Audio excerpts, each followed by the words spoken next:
Assalamualaikum warahmatullahi wabarakatuh. Perkenalkan, nama Ibu Wiwi Marwiyah, biasa dipanggil Ibu Wiwi. Ibu merupakan wali kelas di kelas 6A Beratan. Bagaimana kabar teman-teman semuanya? Semoga teman-teman selalu dalam keadaan sehat walafiat. Tentunya selalu bersemangat dalam mengikuti MPLS ini ya teman-teman. Oke, hari ini Rabu 13 Januari 2021, Ibu Wiwi akan menjelaskan salah satu pilar yang ada di sekolah Kreativa. Pilar apa ya?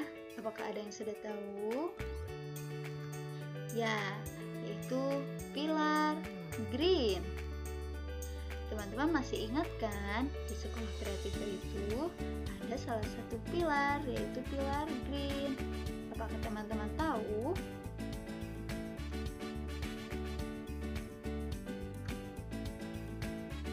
Apakah teman-teman masih ingat apa itu pilar green?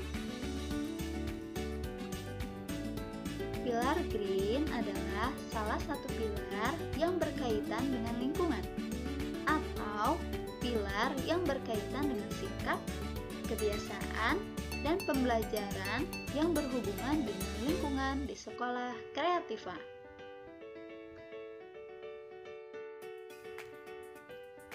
Lalu, apa saja kegiatan atau program green yang dilaksanakan di sekolah?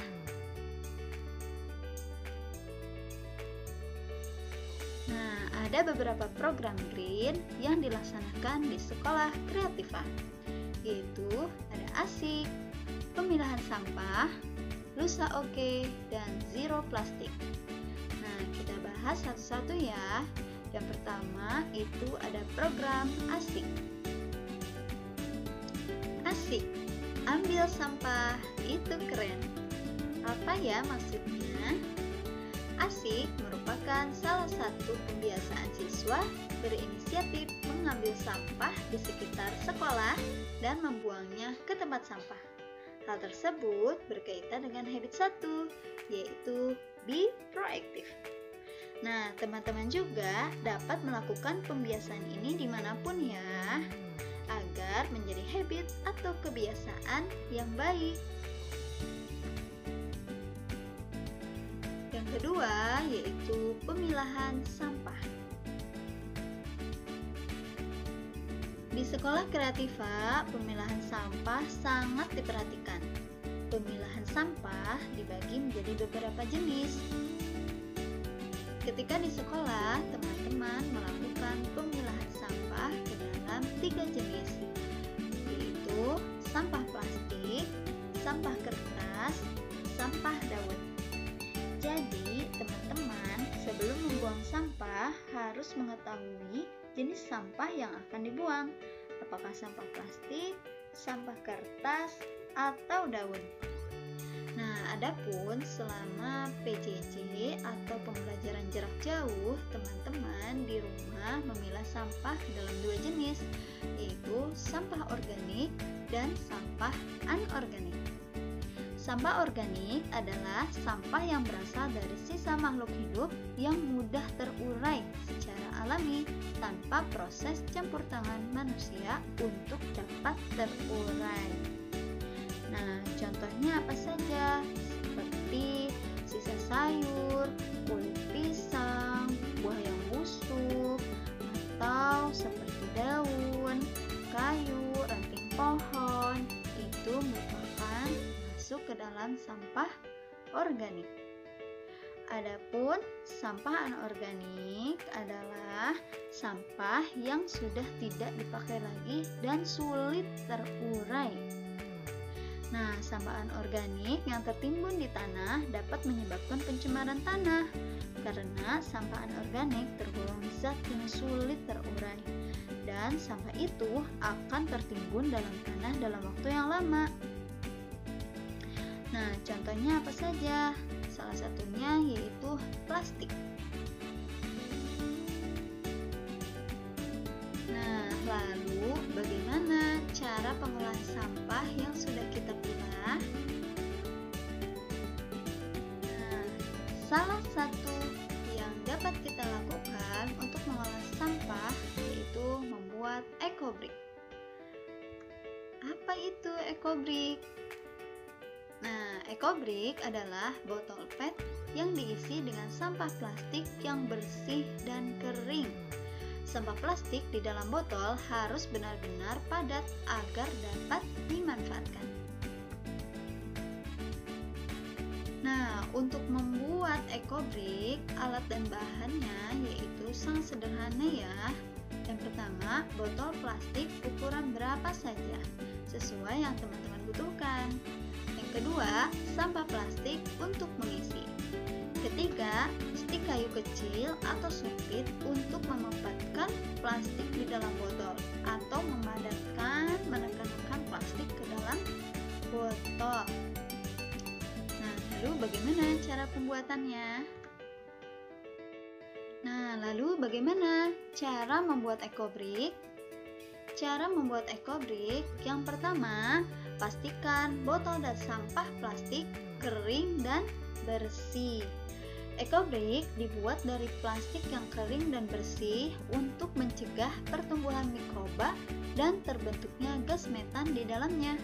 Jadi, jika plastik yang digunakan masih kotor atau terdapat sisa-sisa minyak atau makanan di sana, pastikan mencucinya terlebih dahulu. Setelah itu, angin-anginkan atau jemur plastiknya. Yang kedua, pisahkan plastik yang lembut dengan yang kaku. Plastik yang lembut adalah yang teksturnya menyerupai tas plastik kresek tipis. Plastik yang kaku punya tekstur dan ketebalan seperti kebanyakan kemasan makanan ringan. Nah, pisahkan keduanya karena plastik lembut akan digunakan untuk dasaran dan yang kaku untuk isiannya. Yang ketiga, gunting plastik kaku menjadi potongan kecil. Nah, semakin kecil potongan plastik, semakin padat ekobrik kita nanti. Kepadatan ekobrik menjamin kekuatan material ini. Jadi harus benar-benar padat ya teman-teman. Yang keempat, isi botol dengan plastik.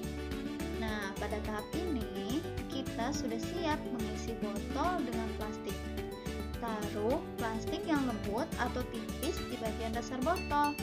Plastik yang tidak kaku relatif dapat mengisi celah-celah botol yang kerap dan sangat kecil. Jika bisa, pilih plastik yang warnanya sama ya, supaya menambah keindahan ekobrik yang kita buat. Nah, setelah diisi dengan plastik lembut, tekan-tekan plastik dengan sumpit atau stik kayu sampai padat. Nah, setelah itu, tambahkan cacahan plastik kaku sambil memadatkannya dengan mendorong-dorong plastik ke arah bagian dinding botol. Nah, kalau sumpitnya masih bisa menembus ke bagian bawahnya, berarti isian masih kurang padat. Makanya harus terus didorong dengan stik kayu. Nah, seperti itu ya teman-teman, cara membuat ekobrik. Oke, program green selanjutnya yaitu Lusa Oke.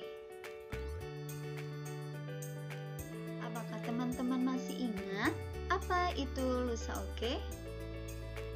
Lusa Oke atau lubang sampah organik komunal adalah lubang yang digunakan untuk mengumpulkan sampah-sampah organik seperti sisa makanan, yaitu tulang, buah atau kulit buah, sisa sayur, dan sebagainya. Lalu, apa manfaat atau fungsi dari Lusa Oke? Fungsi Lusa Oke yaitu sebagai tempat untuk mendekomposisi sampah dan dapat dijadikan pupuk. Nah, berikut video Lusa Oke di sekolah. Yuk kita lihat. Ini adalah salah satu lubang sampah organik komunal yang ada di Sekolah Kreativa. Dapat teman-teman lihat bahwa di dalamnya terdiri dari beberapa sisa makanan seperti nasi, ada juga sisa buah-buahan, daun-daunan yang dicampurkan menjadi satu dan sudah terjadi proses dekomposisi. Apa sih proses dekomposisi? Proses dekomposisi adalah proses bercampurnya makanan dan sudah terjadi proses biologis, yaitu dengan bantuan belatung-belatung, sehingga sudah bisa dimanfaatkan sebagai pupuk alami untuk tanaman. Oke, itu ya teman-teman mengenai Lusa Oke. Selanjutnya yaitu program Zero Plastic.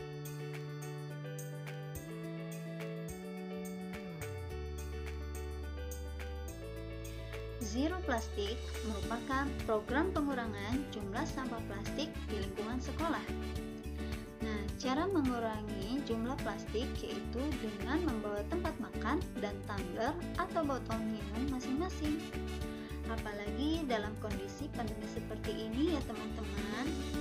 Jika teman-teman bepergian, usahakan membawa tumbler, tempat makan, dan alat makan masing-masing. Apalagi jika sekolah offline, teman-teman sangat diwajibkan untuk membawa tempat makan, alat makan, dan tumbler masing-masing. Selain untuk menjalankan program sekolah, tentunya hal ini dapat menjadi salah satu usaha kita untuk menjaga kesehatan. Nah, itulah teman-teman penjelasan mengenai Pilar Green dan program Pilar Green di Sekolah Kreativa. Semoga teman-teman dapat melaksanakannya dengan baik. Tentunya program-program tersebut teman-teman dapat lakukan di rumah ya. Terima kasih teman-teman sudah menyimak dengan baik. Stay safe, stay healthy. Wassalamualaikum warahmatullahi wabarakatuh.